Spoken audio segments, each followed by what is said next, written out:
John Frusciante is known for his dynamic and emotive playing style, as well as his extensive use of effects pedals.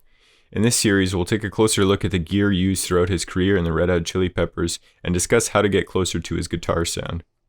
Whether you're a beginner or an experienced player, I hope the information presented in these videos will give you the tools you need to start sounding more like John Frusciante. In one of his recent conversations with Rick Rubin, John talked about how he's never heard a guitar player sound like another guitar player. Whether we like it or not, and no matter how hard any of us try, we'll never sound exactly like John Frusciante, or anyone else for that matter. With that being said, there's nothing wrong with trying to emulate the sound of those who inspire us. If you're watching this video, it's probably because you think John has a great guitar sound. So I deliberately titled this series Sound More Like John Frusciante because even though we'll never sound exactly like him, we can start to get a little bit closer by studying the gear that he used and how he used it. Hopefully you can learn something from his approach and create a great guitar sound for yourself. In this episode, we'll establish a foundation for studying John's sound by overviewing his entire signal chain from how he attacks his strings to the microphones used to record his cabinets. However, we'll save his extensive use of effects pedals for later episodes. John is known for using Dunlop Orange Tortex. These are relatively thin picks at 0.6mm and they fall between the red and yellow Tortex. I've used all three of these picks and I find the red ones to be a little flimsy and the yellow ones are a tad too stiff. The orange ones really offer a nice balance. They're flexible enough to fan the strings for funk style strumming, but they're still rigid enough to really dig in and attack the strings like John does. Here's what John said about his use of orange Tortex in the April 2009 issue of Vintage Guitar. I use orange 0.6mm Dunlop Tortex picks. When I play with a heavy pick, it seems like there's less difference in the sound from picking softly to picking hard. I like the acoustical relationship to the instrument and the way it vibrates the instrument more. It seems like I can apply more variation in sound by having a pick like this, depending on how you hold it. You can do the same thing you can do with a heavy pick, but a heavy pick can't ever really do what a lighter one can do in terms of rhythm playing. I used to use heavy picks when I was a teenager and into playing fast heavy metal, but as I gradually got more into playing the textural way, I've used the orange Tortex picks. The only thing I don't like about these picks is that they wear out really quickly, so save yourself some money and buy the 72 pack. John used a couple different Ibanez guitars early on in the Chili Peppers, but has since primarily used Fender Stratocasters, his main one being the 62 Strat that Anthony gave him when he rejoined the band in 1998. Though he mostly uses a Strat, he sometimes uses other guitars live and in the studio. Most notably, the Fender Jaguar that can be seen in the Under the Bridge video, the Telecaster Custom he uses for songs like Can't Stop or Parallel Universe, the Les Paul on Ready Made, or the Gretsch White Falcon on Californication and Other Side. However, for the sake of this video series, we'll primarily focus on his use of a Stratocaster. According to John's former guitar tech, Dave Lee, John uses the Dario XL regular light gauge guitar strings on all of his guitars except for the Gretsch White Falcon, but replaces the high E with an 11, so it's less likely to break. I've been doing this on my guitar for a while now, and while I've still broken an 11, it definitely happens less often. For a long time, everyone thought that John used Seymour Duncan pickups in his 62 Strat because of an interview that he gave with Vintage Guitar magazine in 2009. But then Dave Lee later corrected him, saying that they actually settled on brand new stock Fender pickups. And more recently, in May of 2022, John told Total Guitar that the 62 Strat actually still has the original pickups.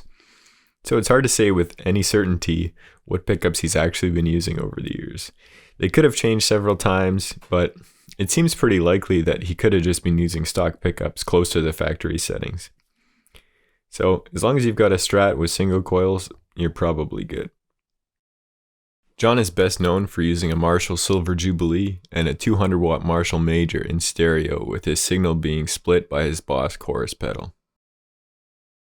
Apparently John's original vision was to use a guitar amp and a bass amp together. He's even referred to the Major as his bass head, and he sets it as loud and as clean as possible. This makes sense, it being a 200 watt amp and all. The Silver Jubilee has a little bit more grit to it, but it's also mostly clean. So basically, the gain and the volume of his amps are pushed as far as they can without reaching any real distortion. Some people refer to this as the edge of breakup, which is the point where a tube amp starts to distort. By setting your amp this way, you can get a clean sound by picking softly, but if you really dig into the strings like John is known to do, the amp will start to break up a bit.